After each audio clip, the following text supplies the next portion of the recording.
Continental tubular tires, handcrafted in Germany, have been the reference class in tire construction for decades.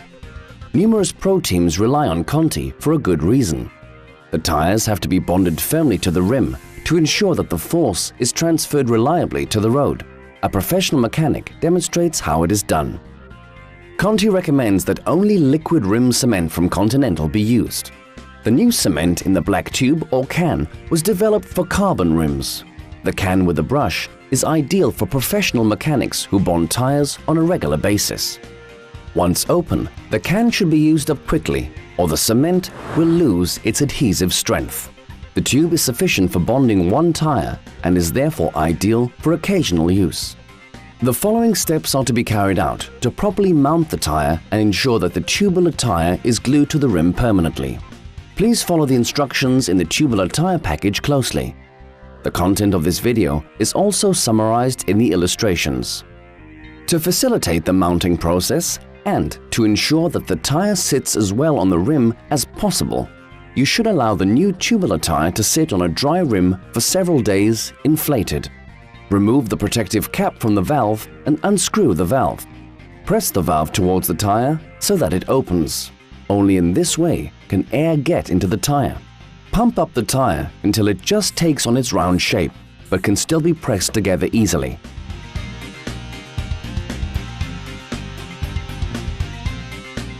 Screw the valve shut once again. Place the valve in the valve hole of the rim. Press the tire into the valve hole. Starting at the valve, pull the tire uniformly into the tire bed on both sides. If the tubular tire cannot be pulled onto the rim or it requires a great deal of force, it absolutely may not be stretched. The tire could be damaged and it would no longer be guaranteed that it sits reliably on the rim. Instead, modify your technique. Starting at the valve, pull the tire uniformly and firmly downward on both sides away from the valve. Hold the tire tightly against the rim and cradle the rim against your hips. In this position, you'll be able to get the tire on the rim. Check that the tire sits on the rim uniformly all the way around and adjust if necessary. Open the valve and inflate the tire to the nominal pressure specified on the tire's label. Let the inflated tire sit on the rim for several days.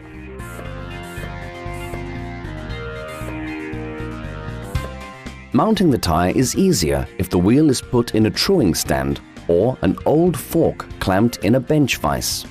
If you want to mount the tire on a used rim, you must first remove all traces of cement and dirt. We recommend that you use fine emery cloth to do this. Sand the entire circumference of the rim evenly until it is free of cement traces. It is also extremely important that new rims be sanded slightly.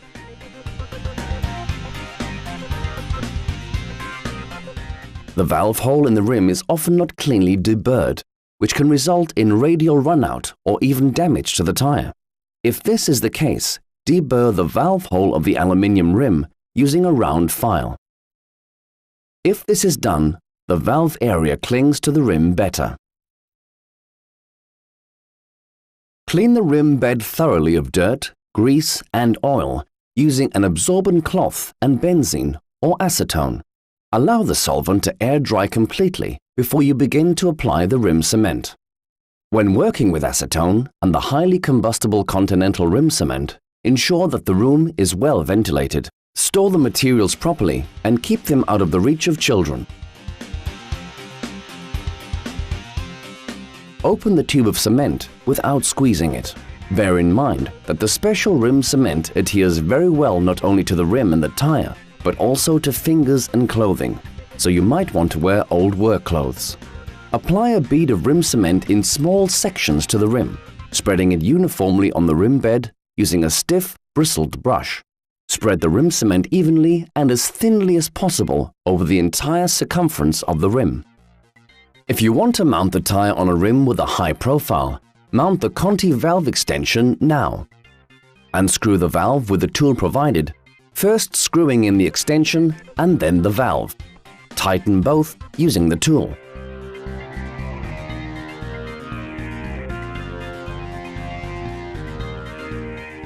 Apply an even coat of rim cement to the tire's seam protector as well. Allow the cement to air dry until it is no longer tacky or wet to the touch. This can take several hours. Apply another thin coat of rim cement to the tire's seam protector. Next, place the rim on the floor with the valve hole facing up immediately. Insert the valve of the slightly inflated and thus round tire in the rim's valve hole and press down firmly. Grasp the tire to the left and right of the valve with both hands and put it into the rim bed section by section, rolling and pulling it slightly. Make sure that the tire sidewalls do not come in contact with the cement bed or they will look dirty. Continue evenly until about 20 centimeters remain. Again, starting at the top of the valve, pull the tire downward until your hands have reached the section that is yet to be mounted. Hold the tire tightly by placing your fingers on the rim and your thumbs on the tire and cradle the wheel against your hips. Push the tire over the edge of the rim using thumb pressure.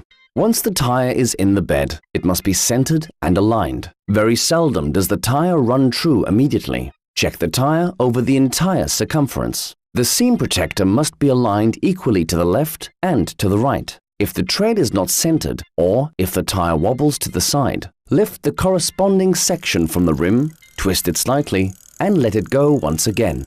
Now put the wheel back in the truing stand and allow it to rotate. Check it once again and make fine adjustments. If the tire has no lateral runout, remove the wheel from the stand and inflate tire fully. Apply load to the wheel using the axle journal and the quick clamp and roll it along the floor for several meters. The wheel should be vertical as well as tilted to the side for several rotations. Then check that it indeed runs true and has no radial runout.